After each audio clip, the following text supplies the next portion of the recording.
Jadi dengan segenap hatimu kita datang kepada Tuhan, membawa syukur penyembahan kita di pagi ini di hadapan Tuhan.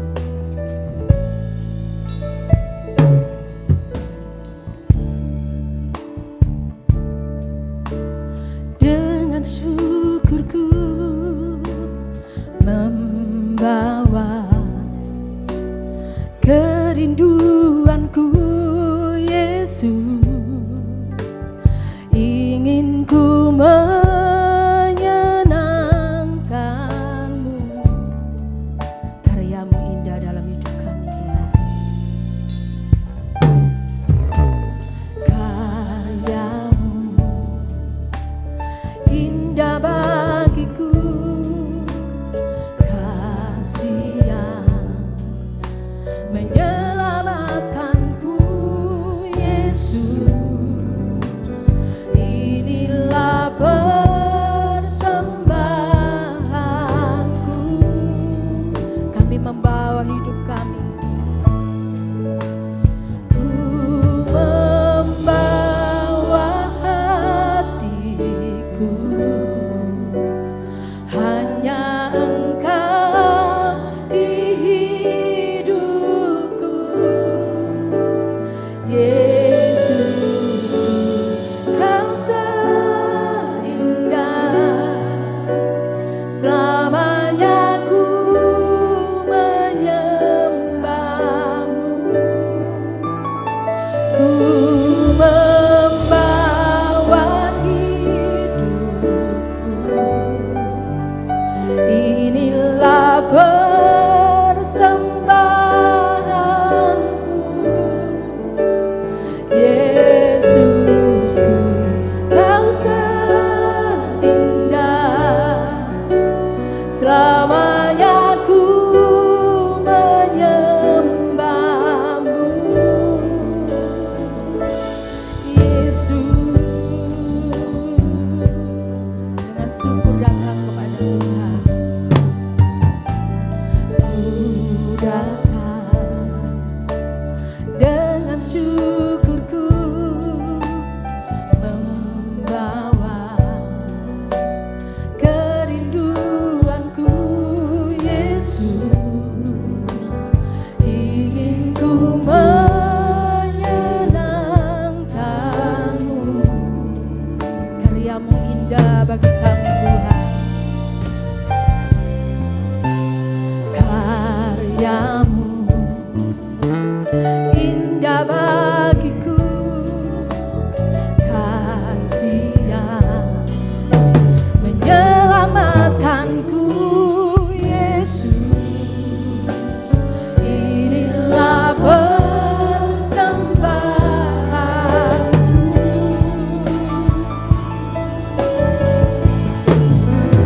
Ku membawa yang membawa hatinya kepada Tuhan pagi ini, mari bersyukur.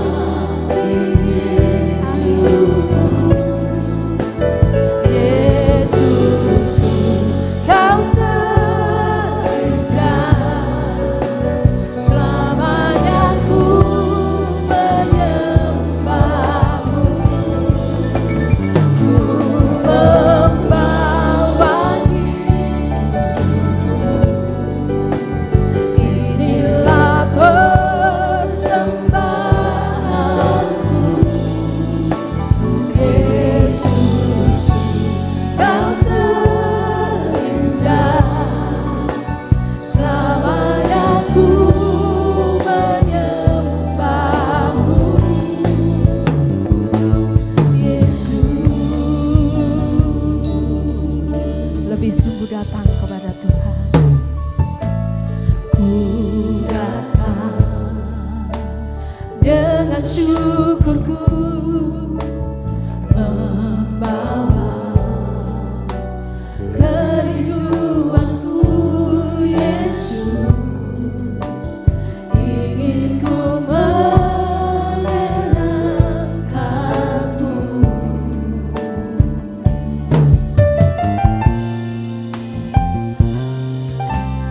Karya-Mu indah bagiku,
Terima kasih untuk karya-Mu. Terima kasih untuk penyertaan Tuhan. Sampai detik ini Tuhan masih berikan kami kesempatan untuk boleh datang ke rumah Tuhan, memuji Tuhan, menyembah Tuhan, bersyukur untuk segala kebaikan Tuhan. Terima kasih Bapa. Mengundang Bapak Ibu yang dikasihi Tuhan untuk bangkit berdiri. Mari angkat hati kita lebih lagi untuk menyembah Tuhan, memuji Tuhan.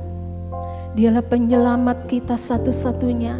Dialah pribadi yang bisa kita andalkan dalam hidup ini. Terima kasih Bapa.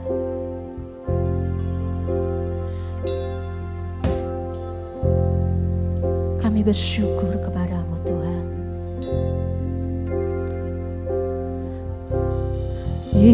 Yesusku, penyelamatku, tiada yang seperti Engkau. Setiap hari ku memuji keajaiban kasih-Mu.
Penolong dalam hidup kita.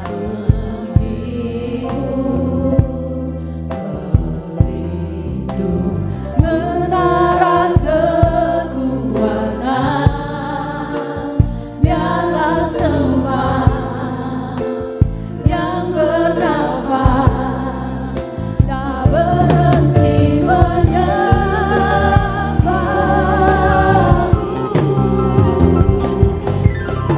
Nyanyi dan bersorak.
Bersorak bagi Tuhan pagi ini, Bapak Ibu yang dikasihi Tuhan, kasih salam kiri kanan, katakan mari kita bersuka cita. Haleluya. Ada kuasa dalam darahnya, darah domba Allah. Bersama-sama ada kuasa dalam darahnya, darah anak domba Allah. Ada kuasa dalam darahnya, darah domba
terjadi. Persilakan duduk Bapak Ibu.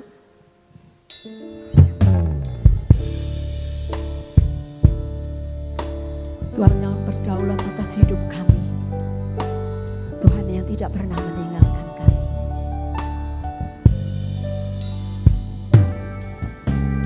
Jiwaku bertanya,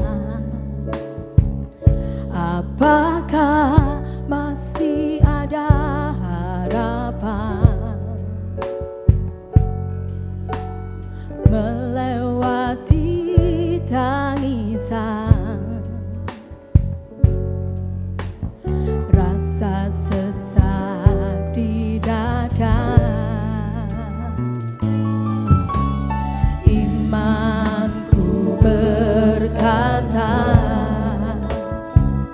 Tuhanku yang pegang kuasa, Dia selalu bekerja meski mataku tak melihat,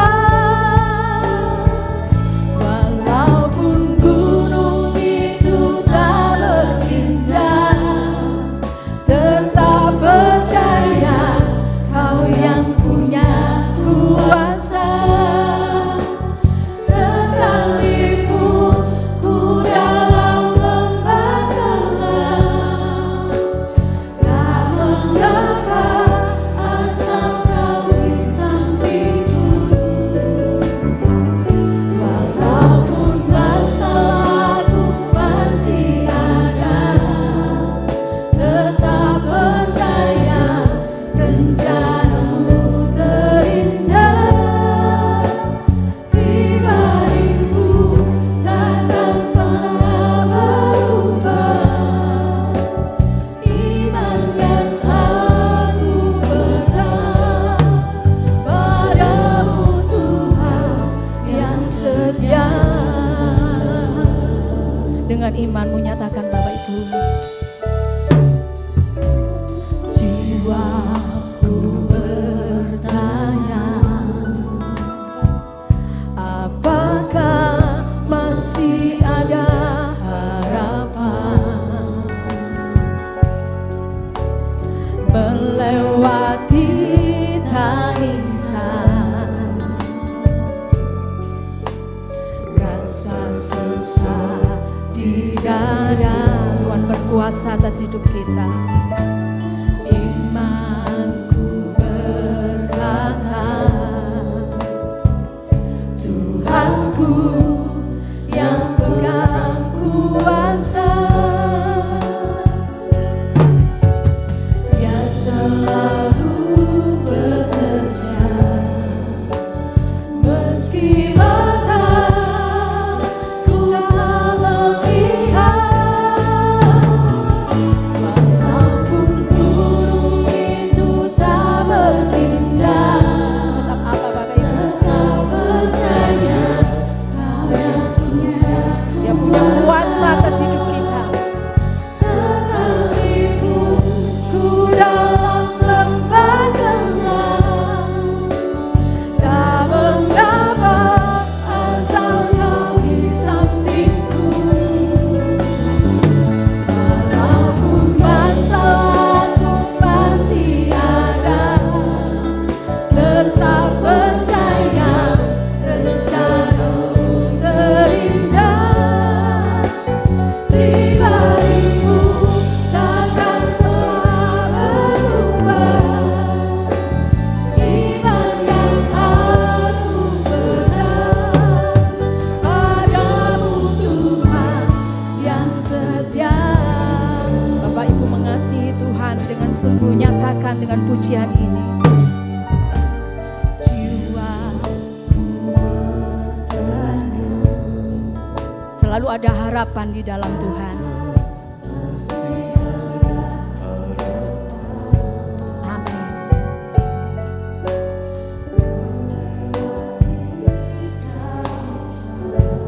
Haleluya Yesus.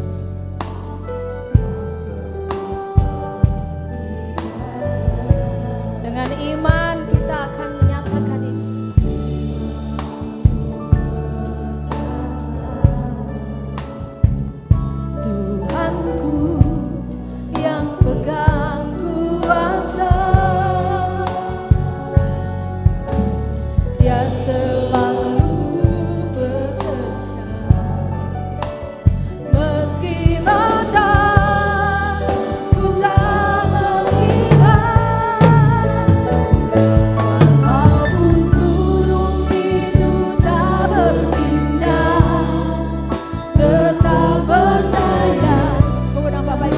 ya Tuhan untuk bangkit berdiri. Mari dengan imanmu nyatakan kepada Tuhan. Yes. Haleluya, Engkau beserta dengan kami Tuhan. Haleluya. Walaupun masalahku masih ada, tetap percaya rencanamu terindah. Pribadimu takkan pernah berubah. Iman yang aku pegang padamu Tuhan. Walaupun gunung itu undang hambanya datang untuk maju. Dia punya kuasa.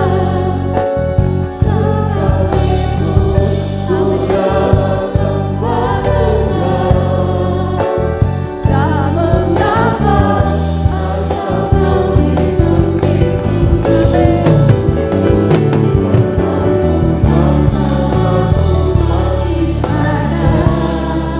tetap percaya rencanamu terindah. Ibu takkan pernah berubah.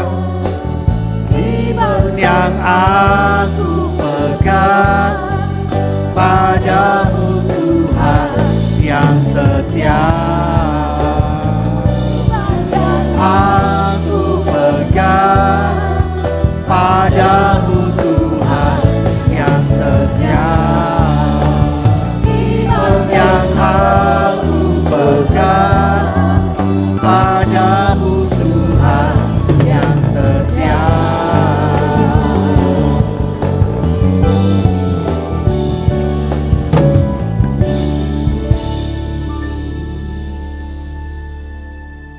Kami bersyukur karena kami memiliki Allah yang sungguh setia dalam kehidupan kami Tuhan. Kadang-kadang hidup kami tidak setia, kami merontak kepadamu, kami berdosa kepadamu, kami menjauh dari Engkau. Tapi Engkau tetap setia dalam kehidupan kami ya Tuhan. Kami bersyukur karena sifat-Mu yang luar biasa. Itu yang menjamin kehidupan kami. Yang menjamin keselamatan kami. Yang menjamin iman kami untuk tetap teguh di dalam Engkau ya Tuhan. Terimalah persembahan pujian kami, penyembahan kami boleh menjadi dupa yang harum dan menyenangkan hati-Mu ya Tuhan. Kau kiranya berbicara secara khusus buat kami semuanya dalam hati kami, membukakan pikiran kami supaya kami bisa memahami firman-Mu dan hamba-Mu bisa menyampaikan dengan sederhana. Bersyukur untuk tim pelayanan yang sudah melayani kami, WL singers, musicians, operators, semuanya Tuhan berkati dengan luar biasa. Supaya di hari-hari mendatang melayani Tuhan dengan luar biasa lagi Tuhan. Dan kami serahkan dalam tangan-Mu. Dan urapi hamba-Mu secara khusus. Urapi kami semuanya. Supaya kami boleh mengerti kebenaran firman-Mu. Bukan hanya mengerti. Tapi kami amini, kami yakini dan kami lakukan dalam kehidupan kami ya Tuhan. Terima kasih. Berbicara Tuhan Yesus melalui firman-Mu. Berkenalah Bapa di sorga. Urapi kami semuanya Roh Kudus. Di dalam nama Tuhan Yesus Kristus kita semua yang percaya berkata amin. Silakan duduk kembali. Tuhan Yesus memberkati kita semuanya. Shalom. Selamat. Masih suasana Paskah Bapak Ibu Saudara ya. Saya ucapkan selamat Paskah. Bisa dikeluarkan slide-nya.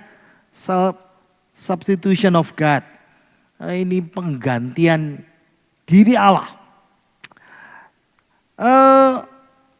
Ada satu hukum yang banyak di seluruh dunia ya. Hukum substitution, hukum substitusi, hukum pengganti. Saya kemarin ya kumpul dengan Koko, sepupu saya, adik saya. Ya kita lagi ngafe, berbicara banyak hal. Yang satu punya toko, ya toko plastik ya. Aduh, semua harga naik.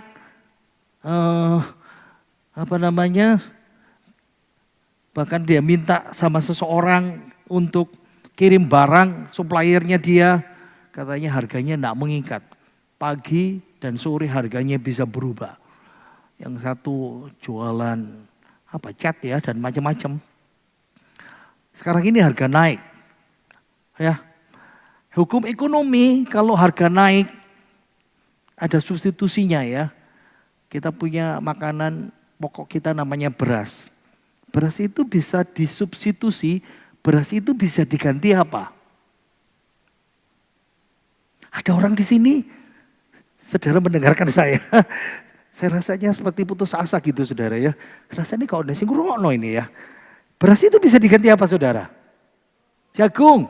Oke, apa lagi? Ketela. Oke, apa lagi? Mungkin telinga saya kurang baik ini saudara ya. Roti, kentang, macam-macam ya. Itu namanya hukum pengganti, substitusi.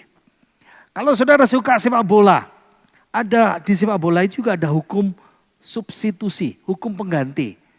Kalau orang pemain bola, satu tim maksimal berapa kali diganti? Wah, Kentoro gak suka sepak bola saudara ya.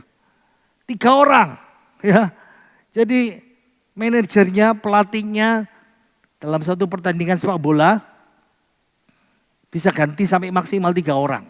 Entah itu pemain kelelahan, entah itu pemain cedera, entah itu pelatihnya ganti strategi. Bisa diganti. Di Alkitab kita juga sama. Bapak Ibu, saudara yang dikasih oleh Tuhan, hari ini kita mau belajar tentang penggantian diri Allah. Ini hukum yang Allah berikan kepada kita. Saya mulai dengan suatu namanya dilema. Ya, kalau mau mengganti, ada hukum namanya, dalam hukum pengganti itu ada dilema. Yang pertama namanya keadilan Allah. Seperti ini.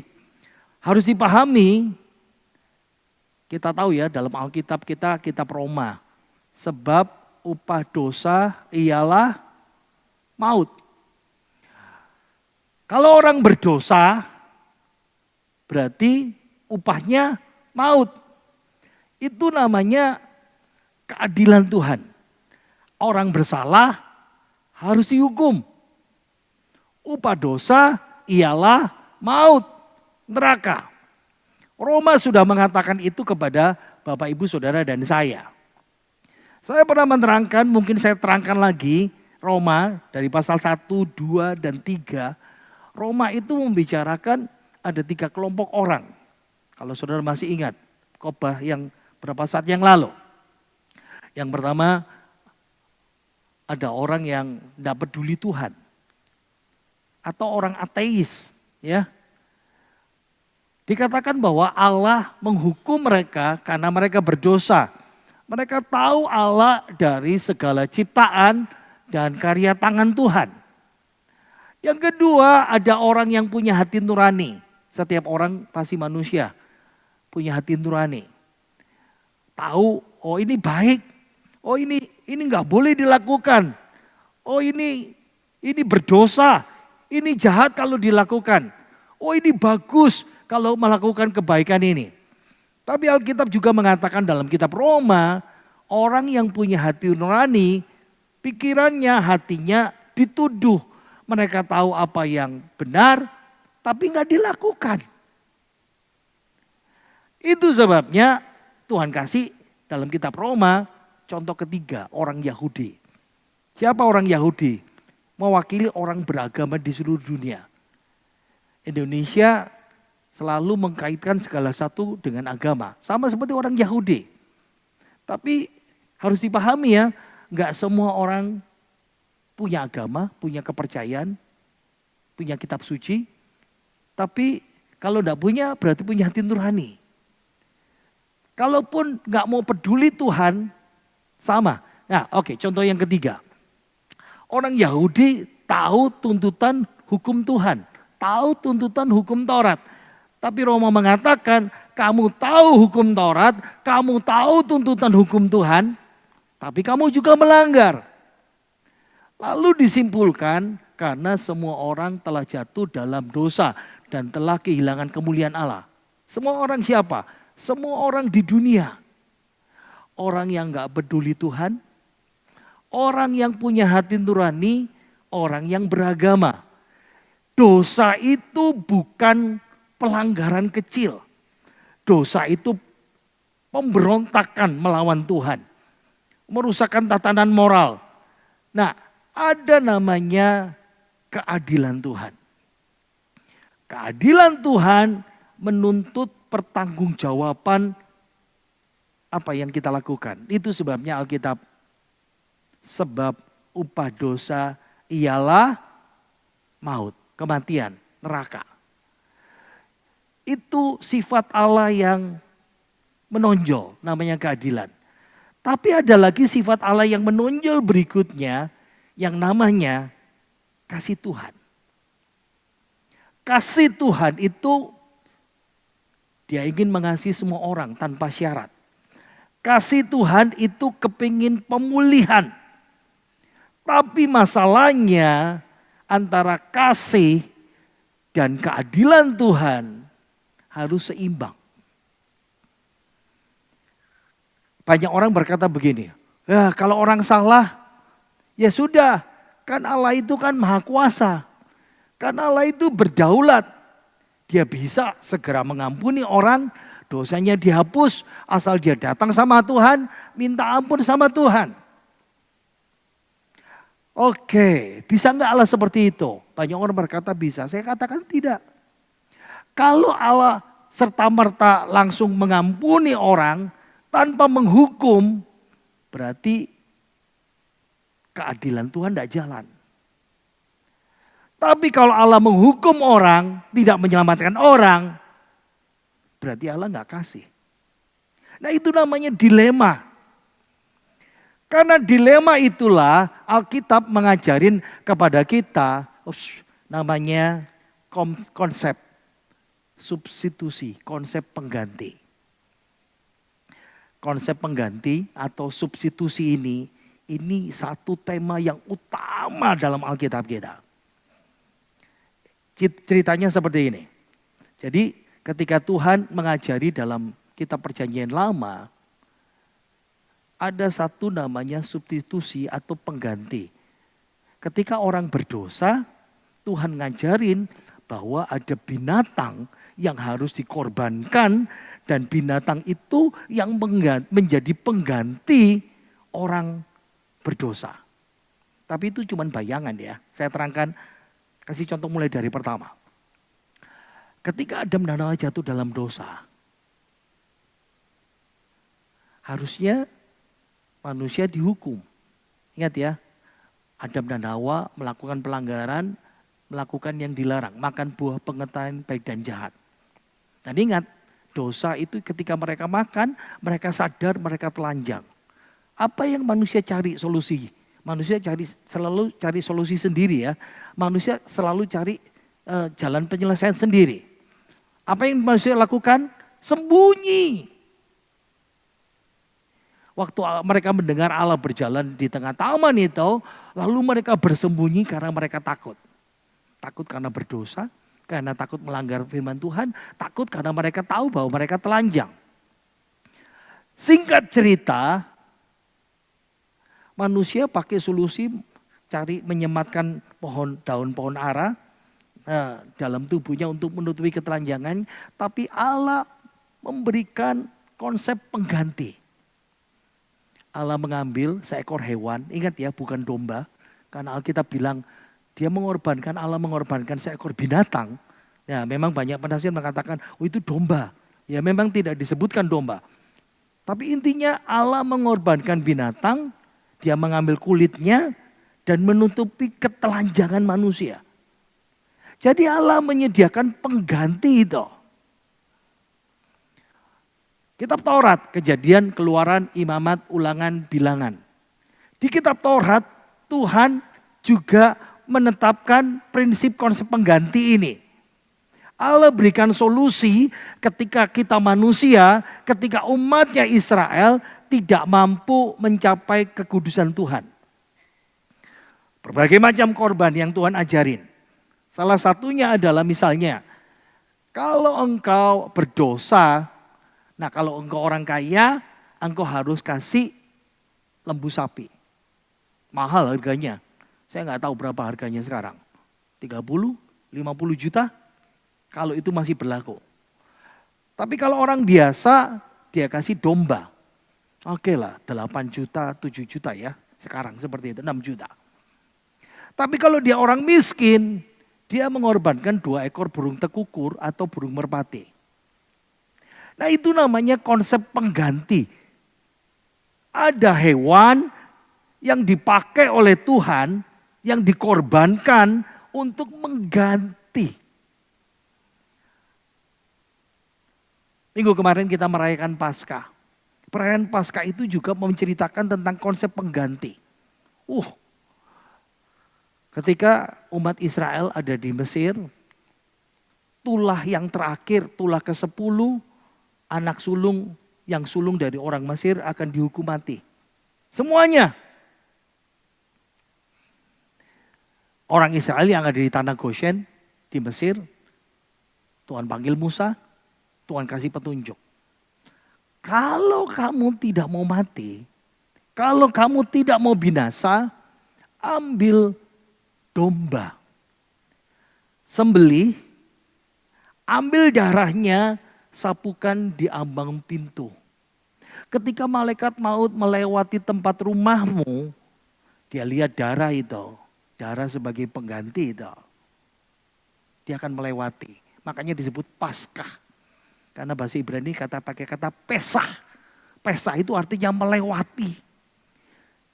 Tidak ada orang Israel yang mati salah satu pun siapapun. Karena malaikat maut itu pesah, melewati Paskah yang kita pakai. Kenapa? Karena ada domba pengganti. Domba jantan yang sempurna, yang dibunuh, yang diambil darahnya dan disapukan di ambang pintu. Itu adalah konsep pengganti di sepanjang Alkitab kita. Tapi konsep pengganti itu gak sempurna. Kenapa? Karena ketika manusia berdosa lagi, harus kasih pengganti lagi. Jadi, Yesus Kristus datang dalam perjanjian baru ketika dia datang kepada Yohanes untuk dibaptis. Ayo kita baca bahasa Indonesia, versi bahasa Indonesia masa kini ya. Yohanes 1 ayat 29. 2, 3.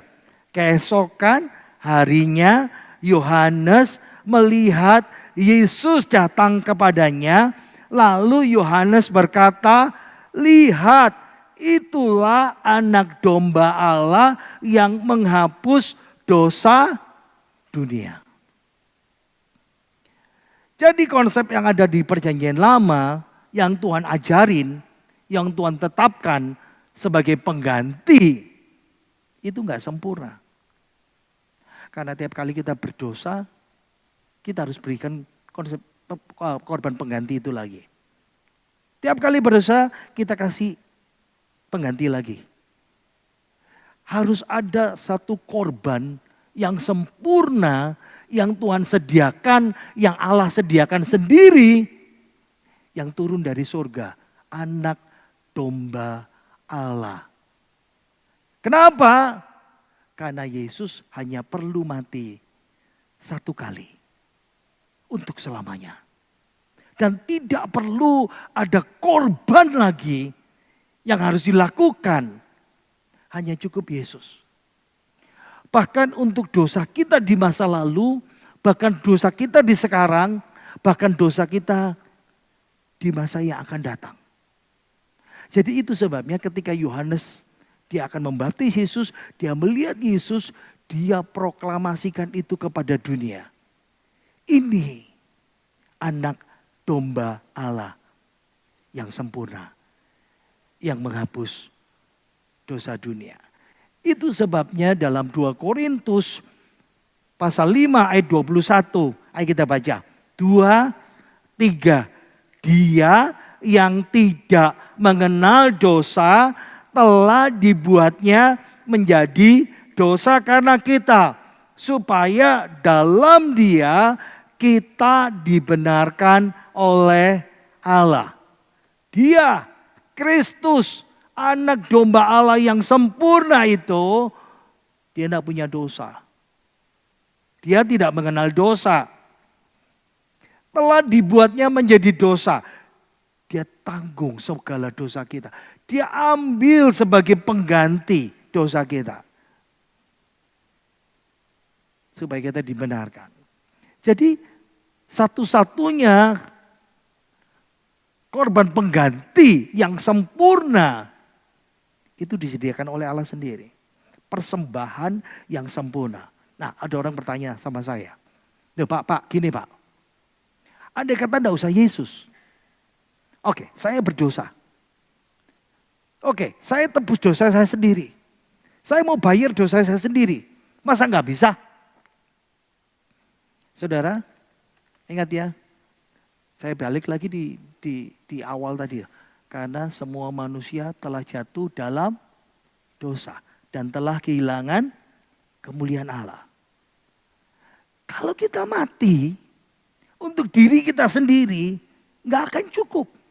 Gak bisa. Kita gak sempurna. Kita berdosa. Bagaimana orang berdosa, bayar dosanya sendiri.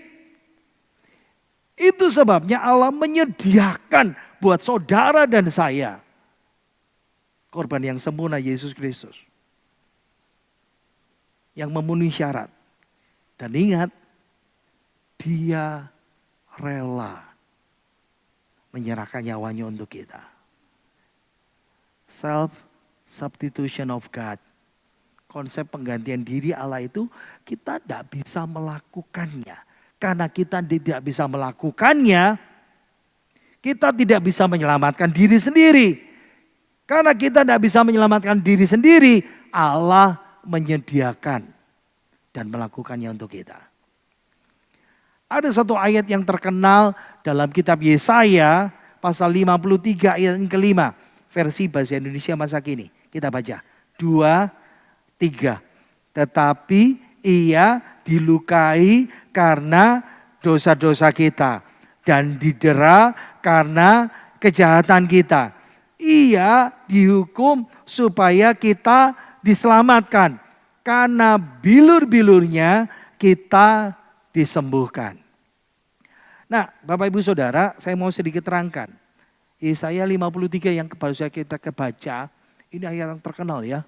Banyak orang Kristen hafal ayat ini. Ia dilukai karena kita. Oleh bilu-bilunya engkau menjadi sembuh. Itu ayat yang terkenal ya.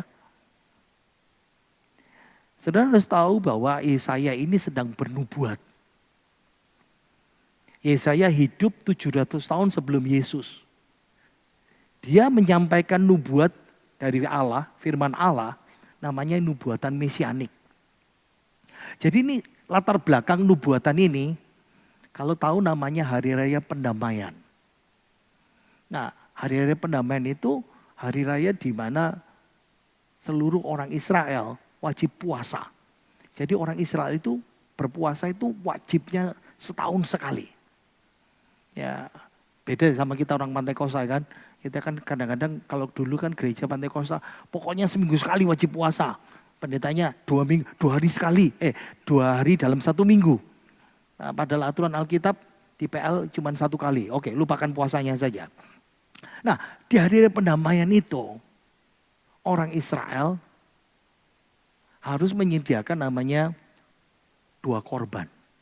Ya, ada 2 korban yang harus dipersembahkan. Tua-tua, imam-imam harus mengundi. Ya, pakai urim tumim ya. Di sini ada batu hitam, batu putih, itu diundi. Nah, korban yang pertama akan disembelih. Diambil darahnya lalu dipersembahkan di atas mezbah. Nah, kambing yang satu, nah itu disebut namanya korban untuk Azazel. Jadi kayak gini, Yang satu diambil darahnya, yang satu, nah seperti gambar ini ya, para tua-tua itu, pemimpin orang Israel harus meletakkan tangannya ke atas korban itu. Kenapa mesti meletakkan tangan ke atas korban? Ini simbolis bahwa dosa seluruh Israel diwakili oleh pemimpin itu ditransfer ke domba itu. Oke, saya berhenti dulu ceritanya. Kenapa seperti ini? Saya kasih ilustrasi. Karena itu korban yang di perjanjian lama yang Tuhan ajarkan. Ini contoh. Misalnya ya, saya ini imam. Ini bait Allah zaman dulu. Ini tabernakel zaman dulu ya. Ini ruangan maha suci. Gak bisa masuk. Setahun sekali cuma di sini. Akhirnya ini pendamaian ya itu. Nah, di sini kan, di sini ada mezbah dupa. Lalu di situ ada meja roti. Dan di situ ada pelita emas. Nah, di depan pintu itu ada mezbah korban bakaran. Nah, di luar sana, di pagar, itu umat boleh masuk. Nah, tak kasih contoh ya. Kalau saya imam di perjanjian lama. Datanglah si Robert. Nah, ini teman saya ini, saudara, paling gampang ini ya. Unyu-unyu, unu, bawa nonton domba. Saya sebagai imam keluar. Ada apa Pak Robert? Saya berdosa. Dosa apa? Dia sebutkan dosanya. Oh ya, jadi saya dengan teman saya, imam, periksa dombanya. Nggak boleh bercacat. Oh, kalau ada matanya sedikit belean gitu, nggak boleh. Bulunya semuanya harus gemuk, umur setahun, putih. Kalau sudah selesai, maka Pak Robert harus meletakkan tangannya ke atas domba itu. Kenapa? Karena harus transfer. Ini ilustrasi lambang dosa itu ditanggung sama korban pengganti ini. Oke, saya balik lagi ayat ini ya. Jadi di hari raya pendamaian, korban yang kedua, pemimpin doa di atas kambing itu. Jadi semua dosa umat sepanjang tahun akan dibawa oleh kambing ini. Lalu kambing ini harus dituntun keluar ke padang gurun. Biasanya dilepaskan. Dan banyak tradisi dibawa ke tebing lalu dilemparkan supaya dia mati. Oke, baca ayat ini lagi supaya bisa paham. Jadi korban pengganti ini di perjanjian lama dia bawa semua dosa umat Israel. Nah, Yesus dia bawa dosa seluruh dunia sebagai pengganti. Ayo kita baca lagi. 2, 3. Tetapi ia dilukai karena dosa-dosa kita dan didera karena kejahatan kita. Ia dihukum supaya kita diselamatkan. Karena bilur-bilurnya kita disembuhkan. Paham? Ini bahasa substitusi. Ini bahasa pengganti. Allah menyediakan pengganti untuk saudara dan saya. Martin Luther pernah berkata seperti ini, menggambarkan. Kristus sebagai pengganti itu seperti ini ya. Allah Bapa yang Maha Kasih, dia utus putranya yang tunggal ke dalam dunia. Untuk membawa beban dosa seluruh umat manusia. Dia bawa beban dosanya siapa? Petrus yang pernah menyangkali dia. Dia bawa segala beban dosa Paulus yang pernah menganiaya, membunuh jemaat, penghujat, penindas. Yesus juga bawa dosanya Daud yang berzina, membunuh membunuh suami orang, merebut istrinya dan melakukan perselingkuhan.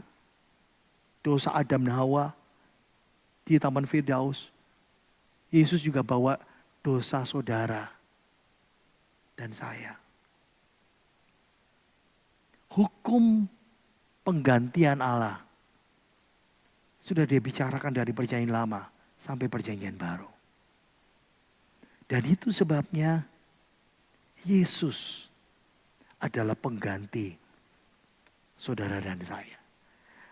2 Korintus pasal 5 ayat 19. Ayo kita baca. 2, 3. Sebab Allah mendamaikan dunia dengan dirinya oleh Kristus dengan tidak memperhitungkan pelanggaran mereka. Allah mendamaikan dunia. Kenapa mendamaikan dunia? Karena manusia bermusuhan. Ketika Adam dan Hawa jatuh dalam dosa, semua manusia jatuh dalam dosa. Dan dosa itu membawa kematian. Nah, kalau manusia tidak bisa mendamaikan dirinya dengan Allah, dengan perbuatan baiknya, dengan hidup beragama, dengan melakukan kewajiban agama, dan Allah berkata, itu enggak cukup. Itu sebabnya Allah mendamaikan dunia dengan dirinya. Melalui siapa? Melalui Yesus. Nah, ini berarti Yesus itu memenuhi kualifikasi ya, syaratnya. Gini. Ini bisa menjawab ejekan ya. Banyak orang berkata begini, dari musuh-musuh kita, lawan-lawan kita. Yesus itu cuma manusia biasa. Yesus itu cuma nabi. Sama seperti nabi-nabi yang lain. Stop. Kalau Yesus nabi, berarti Yesus manusia biasa. Kalau Yesus manusia biasa, berarti dia berdosa. Yesus gak bisa jadi korban pengganti. Berarti Yesus itu Allah. Oke, sekarang ditanya. Allah, gimana Allah bisa mati? Itu sebabnya Yesus memenuhi syarat yang ketiga. Dia Allah sejati,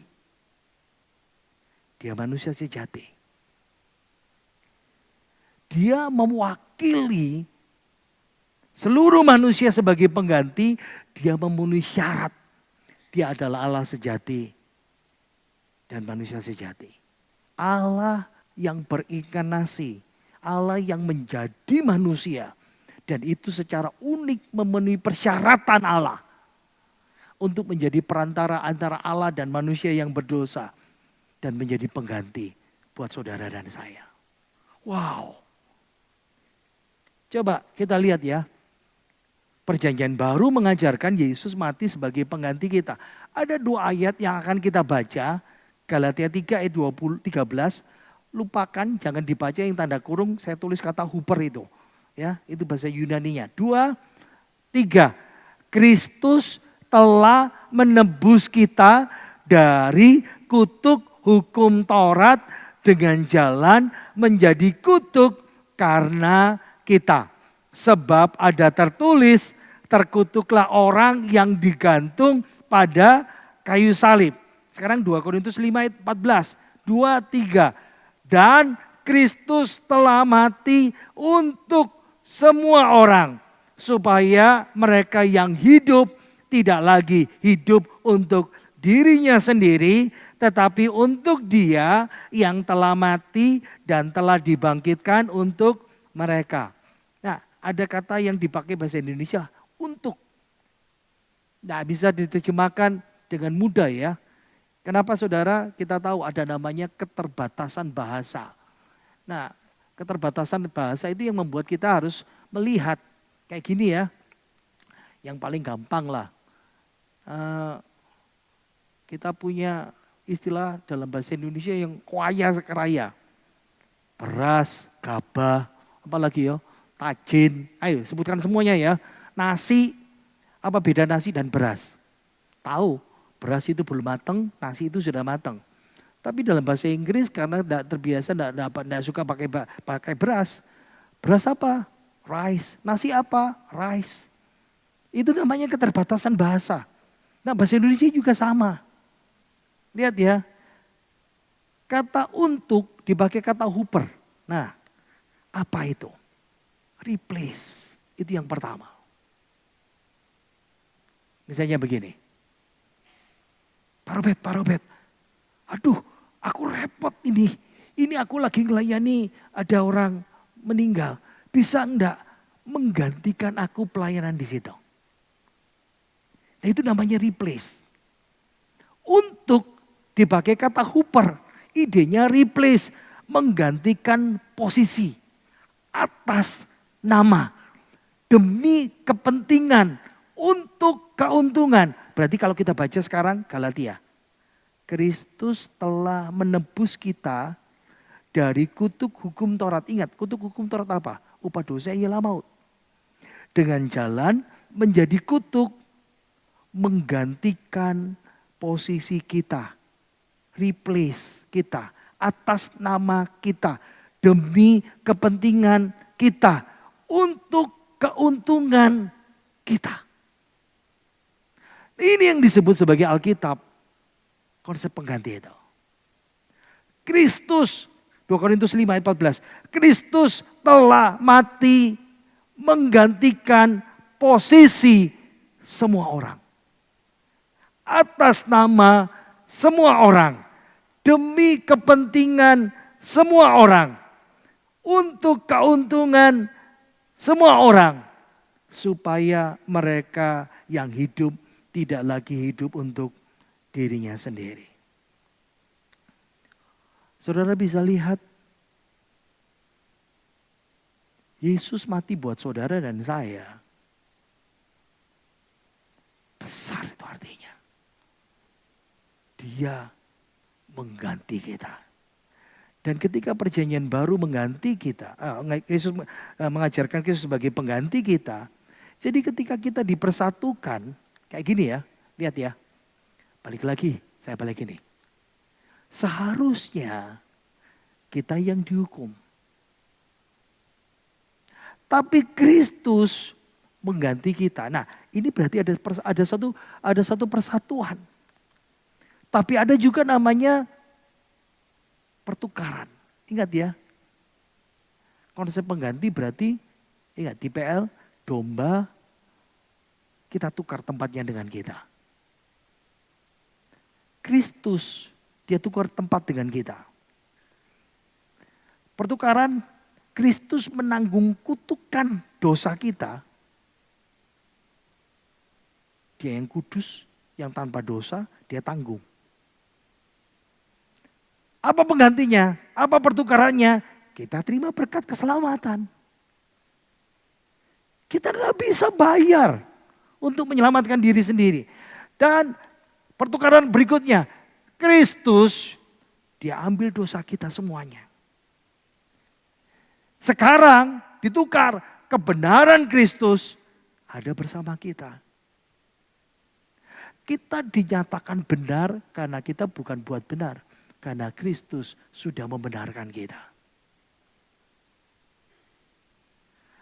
Dan banyak orang Kristen tidak bisa memahami ini. Karena pemikirannya, nah ini. Wah, berarti saya jadi orang suci. Sementara kita dalam dunia kita masih bergumul dalam dosa. Jadi bukan kualitas moral yang dipertukaran. Konsekuensi hukum. Status hukum. Kayak gini, kalau ada orang ribut ya di pengadilan, hukum yang akan menentukan siapa yang benar dan siapa yang salah. Konsekuensi hukum itu sama. Kenapa kita disebut kita dibenarkan oleh Allah? Karena kita tidak buat benar. Kristus yang membenarkan kita. Bukan karena kita buat benar, karena Kristus, kebenaran Kristus ditukar dengan dosa kita. Itu sebabnya kita disebut orang benar. Coba temukan dalam Alkitab ya, surat Rasul Paulus kepada jemaat Korintus, Filipi, Galatia, semuanya. Kamu yang sudah dibenarkan, orang kudus. Wow, itu yang Allah kerjakan buat kita melalui Yesus. Jadi pahami ya, Self-substitution of God di salib. Yesus itu bukan manusia biasa. Itu orang baik. Enggak. Yesus adalah Allah sejati yang berinkarnasi jadi manusia sejati. Dia tetap Allah sejati, dia tetap manusia sejati. Dia tidak minta seseorang, kamu boleh tanggung ya, minta tanggung ya, yang tanggung ya. Ini Allah sendiri yang menanggung beban itu. Itu sebabnya ini disebut sebagai self-substitution of God. Kalau orang dengar begini lalu berkata, wah enak dong. Kan Yesus tanggung kita, gitu. Logikanya mulai jalan. Kalau Yesus sudah tanggung buat kita, Yesus menggantikan kita. Kita punya keselamatan. Kita sah secara hukum dianggap sebagai orang benar. Wah berarti semua orang masuk surga. Wah berarti semua orang leha-leha, enak dong. Jangan lupa. Alkitab ngajarin tetap pentingnya namanya tanggung jawab pribadi. Karena beberapa orang buat kesalahan, Yesus sudah mati buat kita, mengganti dosa dunia. Berarti semua orang pasti masuk surga. Nah itu ajaran yang sesat. Itu paham namanya universalism. Semua orang di dunia pasti masuk surga. Tidak percaya, tidak percaya, Yesus pokoknya masuk surga. Dan itu sekarang diadopsi ajaran baru namanya Kristen progresif. Saya kasih ilustrasi yang sederhana. Tuhan tetap minta namanya tanggung jawab pribadi, apa namanya? Percaya pada Yesus. Beriman kepada Yesus. Tak kasih ya. Waktu Tuhan mau menghukum, balik lagi yang pertama. Tuhan mau menghukum orang Mesir. Tuhan kasih pengganti buat orang Israel. Beritahu sama Musa. Ambil domba. Sembeli, ambil darahnya. Nah sekarang Allah sudah berikan pengganti dalam PL. Dalam perjanjian baru, Kristus sebagai pengganti kita.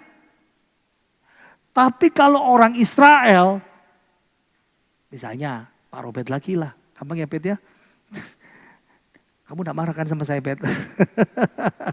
Ini misalnya Pak Robert. Dia orang Israel. Dia tahu ceritanya. Berarti kita kita mesti nyembelih domba ya? Iya. Tapi Pak Robert tak melakukannya. Hanya cuma senang. Malaikat maut lewat. Kenapa enggak? Kenapa? Yesus sebagai pengganti saudara dan saya, itu bukan berarti meniadakan tanggung jawab pribadi kita. Lihat ya, Efesus pasal 2 ayat 8 dan 9. Sebab karena kasih karunia kamu diselamatkan oleh, nah ini tanggung jawab kita, iman. Sebab oleh kasih karunia, ini pemberian Tuhan. Sebab oleh kasih karunia kamu dibenarkan oleh, ini tanggung jawab kita, iman.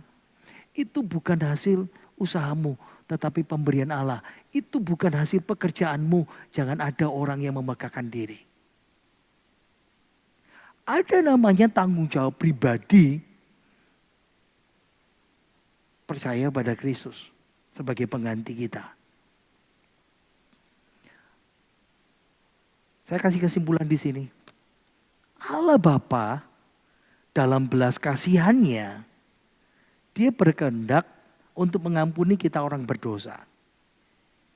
Tapi belas kasihan dan kehendaknya itu mengampuni kita harus dengan sifatnya yang satu, kemahadilannya. Tidak bisa membenarkan dosa manusia. Itu saja. Makanya dia kasih korban pengganti.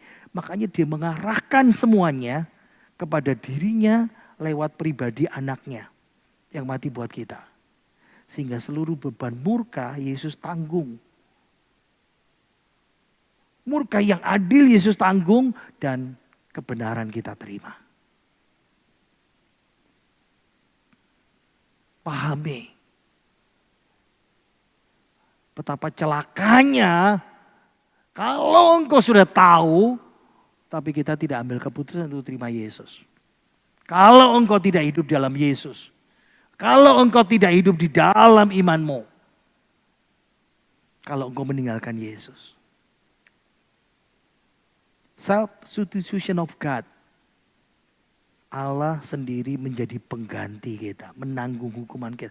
Tidak hanya memerintahkan pengampunan, dia ambil, dia tanggung konsekuensi itu. Bapa dia berikan anaknya menjadi pengganti buat saudara dan saya. Pemain musik siap di tempat. Saya mau kasih tutup dengan satu ilustrasi. Ada seorang pendeta, gembala, ya di Amerika Serikat ya. Dia pergi karena jemaatnya minta dia, Om doakan dong. Jemaatnya ini punya usaha ranch ya, peternakan domba. Oh, ratusan ya, ribuan dombanya. Minta didoakan karena musim beranak domba-domba itu supaya anak dombanya itu bertahan karena banyak kematian biasanya begitu. Jadi seminggu setelah anak-anak domba itu dilahirkan, gembalanya datang kunjungin jemaatnya, mendoakan. Nah di tengah-tengah situasi itu, dari kejauhan dia lihat induk domba besar kan, unyu jalan gitu. Tapi di belakangnya itu diikutin ada domba. Pendetanya langsung, kok aneh. Karena yang dilihat itu dombanya kakinya 6. Tapi kaki yang 2 tambahan itu yang di belakang, kok kayaknya seperti lumpuh ya.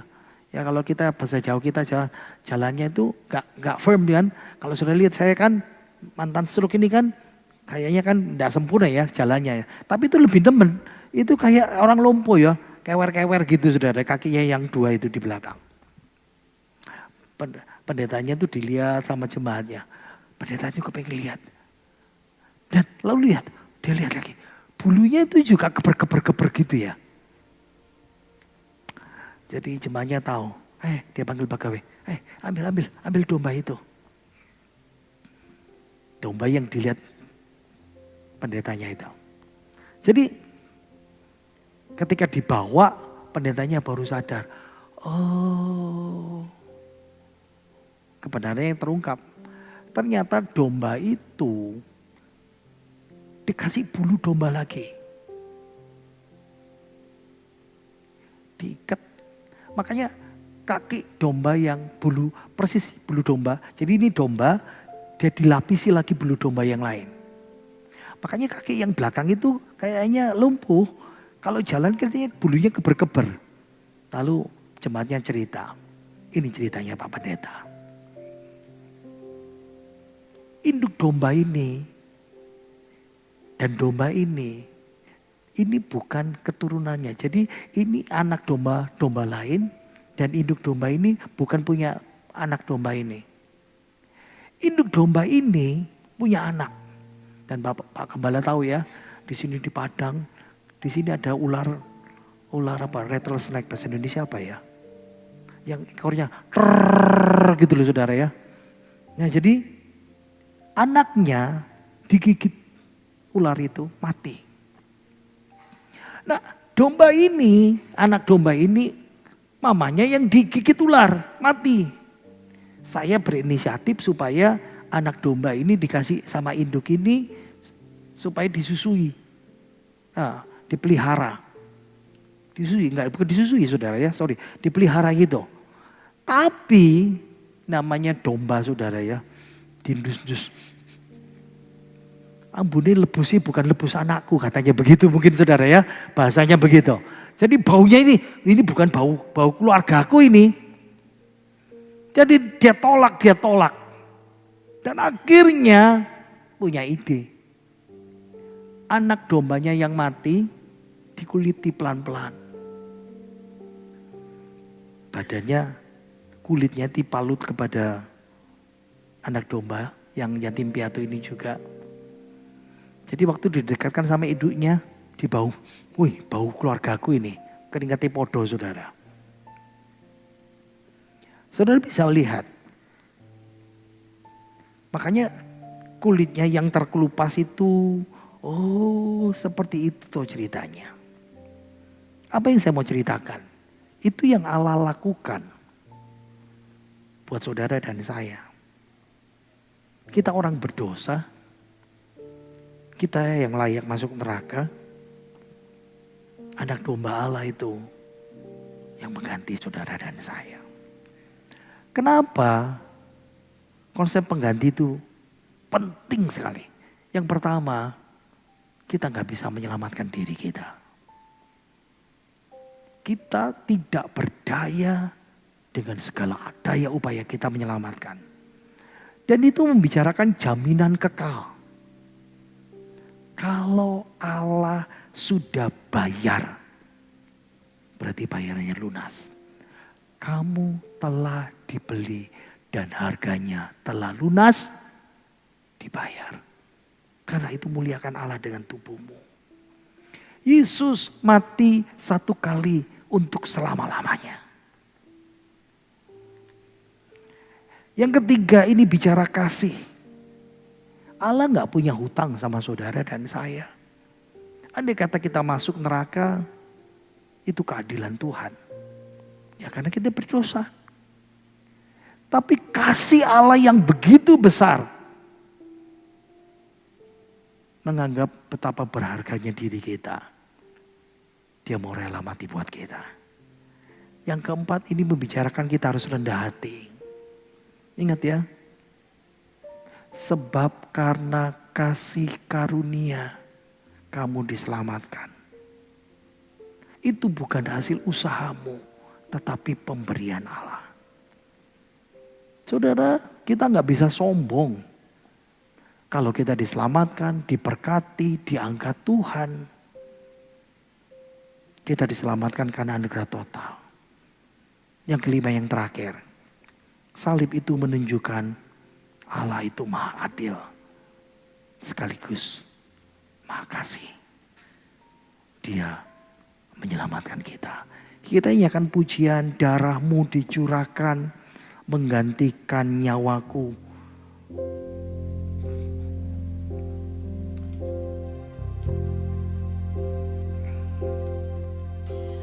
Darahmu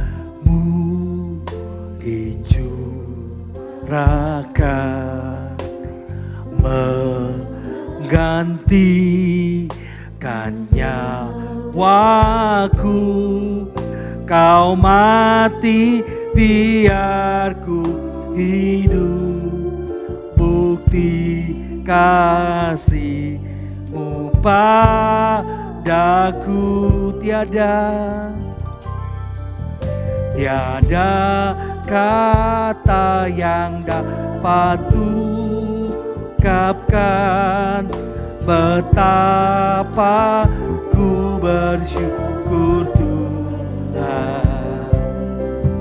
Kau layakkanku untuk terima anugerah kasih dan keselamatan. Terima kasih Tuhan.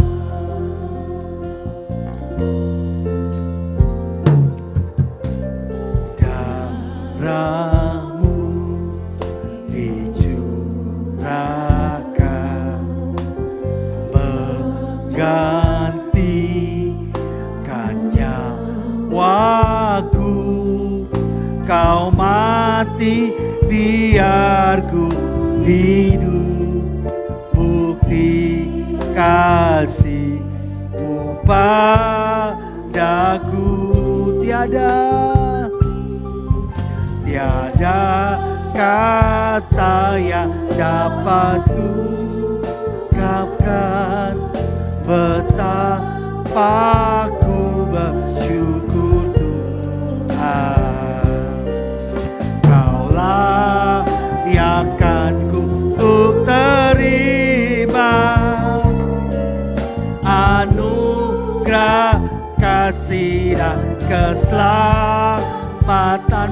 berdiri. Terima kasih Tuhan.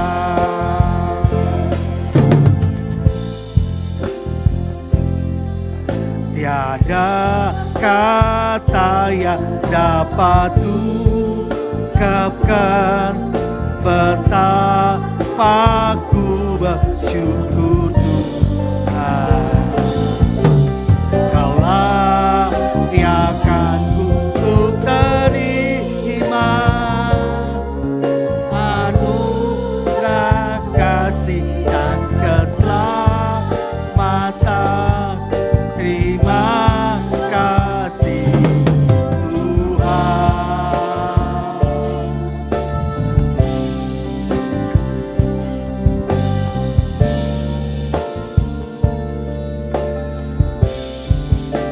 Katakan, siapakah aku?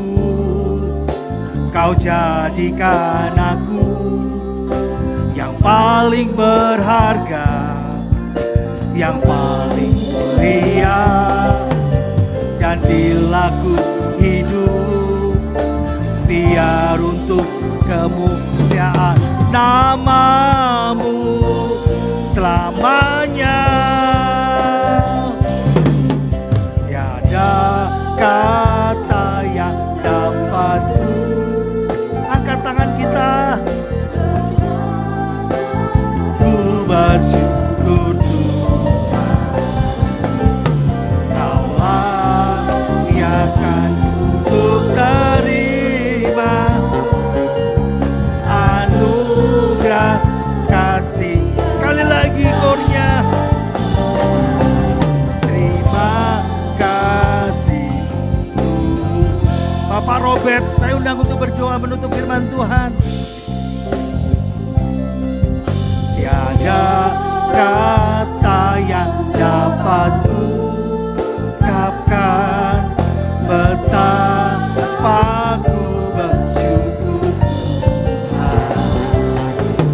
Kaulah yang akan untuk terima anugerah kasih dan keselamatan.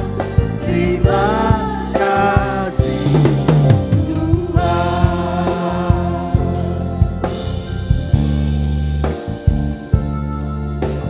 Terima kasih Bapak. Kasih Tuhan. Terima kasih Tuhan.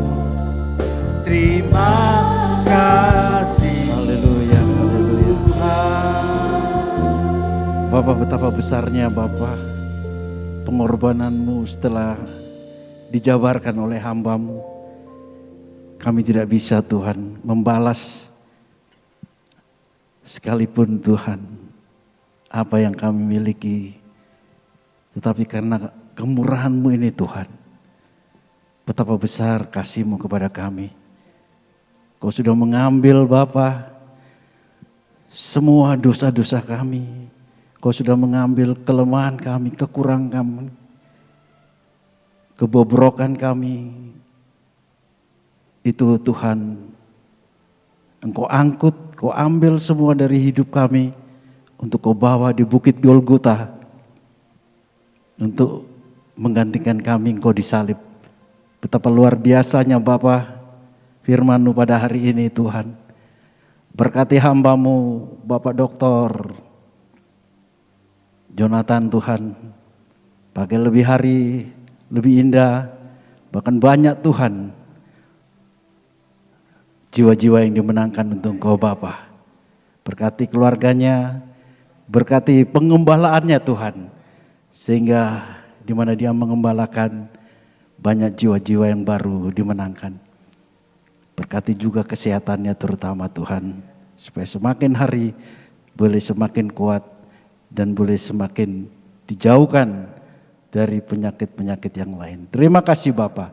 Hanya di dalam nama-Mu Tuhan Yesus Kristus, kekasih jiwa kami, mempelai pria sorgawi, kami panjatkan doa ini. Haleluya.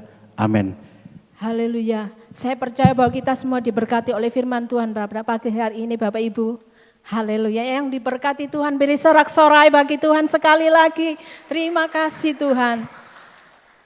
Terima kasih dan bersyukur untuk hambanya yang luar biasa. Tuhan semakin pakai luar biasa dalam hidupnya. Tuhan berkati keluarganya. Bapak Ibu yang dikasihi Tuhan, sedikit pengumuman untuk hari Sabtu tanggal 18 April 2026 jam 9 pagi ada ibadah Paskah gabungan Sekolah Minggu Logos dan juga TK SD Kristen Bethel. Mengundang Bapak Ibu bila mempunyai anak kecil sekolah minggu, mari dipersilakan untuk bergabung di tanggal 18 April 2026 jam 9 pagi. Haleluya. Kita akan mendengarkan anak-anak kita untuk belajar melayani Tuhan dari sekolah Bethel. Saya persilakan. Shalom, kami dari kelas 6 SD Kristen Bethel Surabaya ingin mempersembahkan lagu pujian untuk Tuhan. Selamat menyaksikan.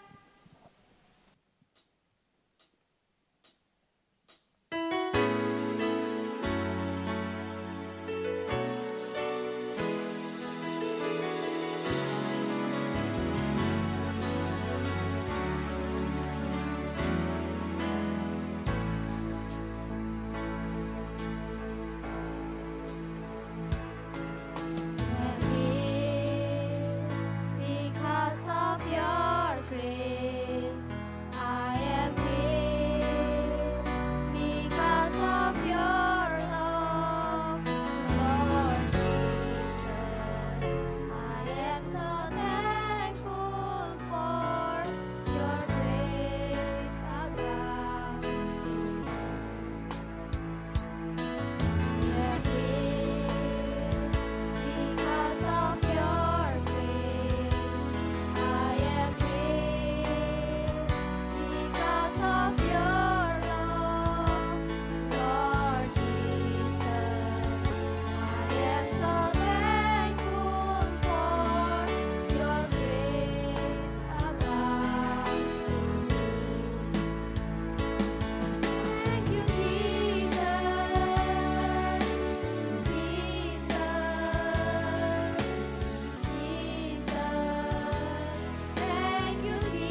Bapak Ibu yang dikasihi Tuhan, tiba saatnya kita akan memberikan persembahan.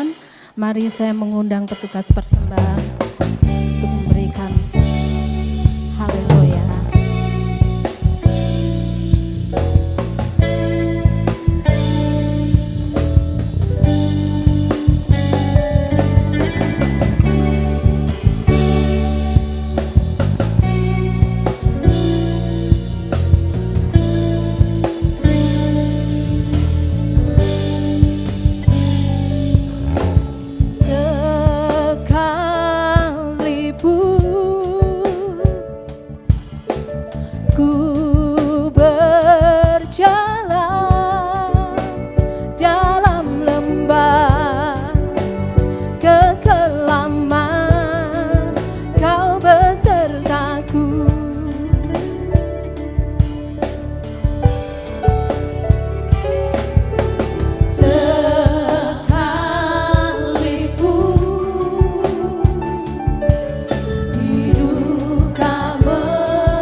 Segala puji, hormat, syukur, kemuliaan, kebesaran, keagungan kami persembahkan pada Engkau Allah Tritunggal.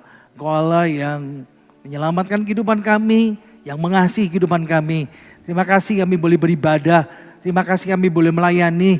Terima kasih kami boleh mempersembahkan sesuatu untuk Tuhan. Kami tahu Tuhan semuanya dari Tuhan. Dan untuk Tuhan kami berikan semuanya Tuhan. Tuhan berkati jemaat-Mu di tempat ini. Berkati kami boleh bertumbuh. Kami boleh bersaksi. Kami boleh memberitakan Injil. Kami boleh membawa jiwa-jiwa untuk Tuhan. Berdoa untuk gereja-Mu di tempat ini. Untuk Ibu Gembala. Untuk semua pelayan-pelayan Tuhan. Dan seluruh pelayan Tuhan, jemaat Tuhan. Kami berdoa untuk saudara kami yang sedang sakit, lemah tubuh, dalam persoalan. Dalam nama Tuhan Yesus, Tuhan buka jalan, Tuhan sembuhkan, Tuhan pulihkan. Kami percaya Tuhan, mujizat-Mu boleh terjadi. Berdoa untuk pemulihan ekonomi, kestabilan politik bangsa negara kami. Berdoa Tuhan Yesus menjaga memelihara kami. Berikan kesehatan, mencukupi kebutuhan kami. Berikan kekuatan buat kami. Berkati persembahan yang kami kumpulkan hari ini, persepuluhan kami, persembahan khusus kami, kolekta kami. Kami percaya Tuhan, kami pulang bawa berkat-berkat-Mu. Mari kita buka tangan kita, menerima berkat Tuhan. Diberkatilah kaum pria, diberkatilah kaum wanita, diberkati suami istri, diberkati pemuda-pemudi. Kiranya rahmat sejahtera dari Allah Bapa kita dan kasih sayang Tuhan Yesus Kristus dan pesan Roh Kudus menyertai kita sekarang sampai selama-lamanya. Di dalam nama Tuhan Yesus kita semuanya percaya berkata, amin.